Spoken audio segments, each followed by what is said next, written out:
Brought to you by Agilus Diagnostics. Health test की बात आती है तो मैं भरोसा करता हूँ India largest diagnostics company Agilus Diagnostics. खुद को टेस्ट करते रहो। बाजार में भारी उतार चढ़ाव जारी है, लेकिन इसके बावजूद लोग मौकों की तलाश में हैं और मौके कहाँ मिल रहे हैं ये देख के कई बार कोफ्त होती है कि अरे ये हमें क्यों नहीं मिला। तो अगर आप परेशान हैं कि वारी एनर्जीज के आईपीओ में आपका मौका नहीं मिला, आपका दांव नहीं लगा, आपको अलॉटमेंट नहीं मिला, तो आपके लिए उसी स्पेस में एक नया मौका आ रहा है, बड़ा मौका है। वारी एनर्जीज में क्या हुआ है, क्यों परेशान है लोग? हालांकि पिछले कुछ दिनों में ट्रम्प ट्रेड के चक्कर में 20% तक की गिरावट उसमें आ चुकी है, लेकिन उसके बाद फिर ऊपर दिख रहा है नीचे। तो थोड़ा ऊपर नीचे के बावजूद 1503 रुपए पे जो शेयर इशू हुआ था, 65% के प्रीमियम पे लिस्ट हुआ, वहां से फिर ऊपर भागा और अभी 2800 के ऊपर मिल रहा है। तो ये खराब सौदा तो बिल्कुल नहीं है, लेकिन सबसे ज्यादा लोग परेशान हैं कि ये शेयर क्यों नहीं मिला। और भी परेशान लोग, हुंडई में हमें क्यों मिल गया, स्विगी में हमने अप्लाई क्यों नहीं किया।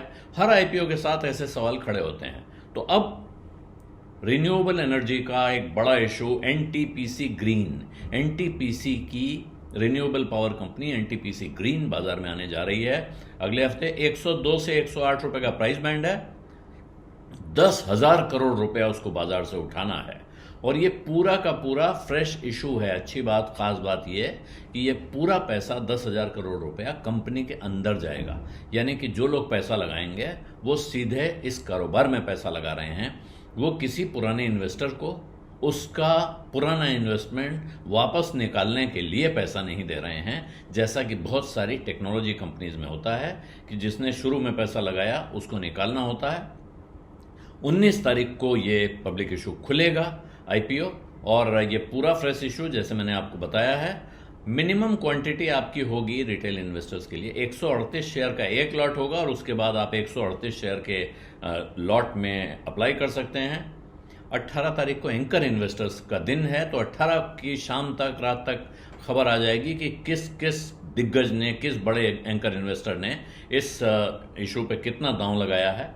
उसके बाद जब वो 19 को खुलेगा और 22 को बंद होगा, 4 दिन का विंडो, इसमें से 75% हिस्सा तो इंस्टीट्यूशनल इन्वेस्टर्स के लिए रिजर्व है 10,000 करोड़ में से, जबकि 15% नॉन इंस्टीट्यूशनल इन्वेस्टर्स, यानी कि उसको आप एचएनआई और रिटेल दोनों में मिला के बांट सकते हैं, और सिर्फ रिटेल के लिए 10% का हिस्सा है इसमें, यानी 1,000 करोड़ रुपए का मौका रिटेल इन्वेस्टर्स के लिए है। अगर आप रिटेल कैटेगरी में 2 लाख रुपए से कम की एप्लीकेशन लगाना चाहते हैं, और अगर आप स्मॉल एचएनआई कैटेगरी में जाना चाहते हैं, यानी 2 लाख से 10 लाख रुपए के बीच की एप्लीकेशन, तब वहां आपके लिए मौका थोड़ा और खुल जाता है, क्योंकि वो NII category, non institutional investors की 15% के लिए है।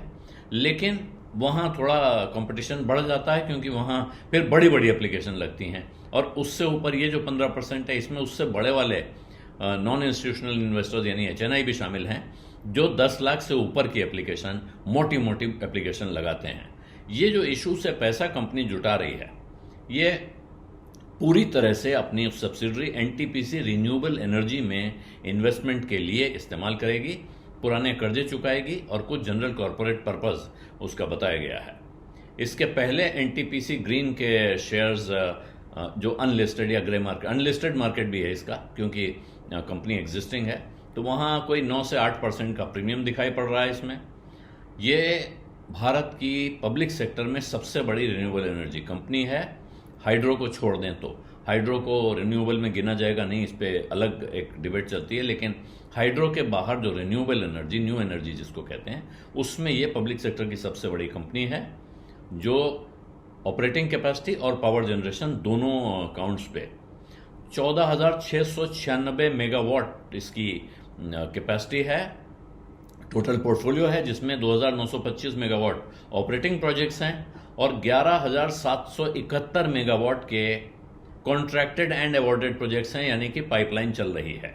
इसका रिन्यूएबल एनर्जी पोर्टफोलियो में सोलर, विंड दोनों चीज़ें मौजूद हैं, और भारत में अलग अलग जगहों पे 6 राज्यों में इसके प्रेजेंस है, जिससे कि इनका किसी एक लोकेशन पे डिपेंडेंस नहीं है। ये किसी एक प्रोजेक्ट पे कुछ हो जाए तो उससे कंपनी को झटका लगे, ऐसी स्थिति नहीं है। और इनकी रेवेन्यू 2022 से ये 46% से ज़्यादा की रफ्तार से बढ़ी है। 2022 में जहाँ थी और वहाँ से 2024 तक का जो 2 साल का सफ़र है, वो 46% से इनकी ऑपरेटिंग रेवेन्यू बढ़ी है और प्रॉफिट आफ्टर टैक्स तो 90% से ऊपर का उसमें कंपाउंडेड एनुअल ग्रोथ है। तो कंपनी अच्छी है, ज़बरदस्त है और जिन लोगों की इच्छा है लंबे समय के इन्वेस्टमेंट की, उनके लिए ये बिल्कुल साफ साफ अच्छा मौका है।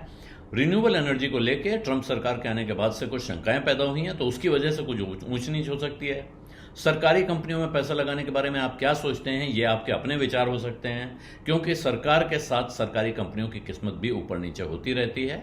लेकिन इस सब के बावजूद एनटीपीसी ग्रीन का आईपीओ आने वाले वक्त में, आने वाले हफ्ते में एक मौका लेकर आ रहा है। बिजअड्डा में आज इतना ही। अब इजाजत दीजिए। धन्यवाद, नमस्कार।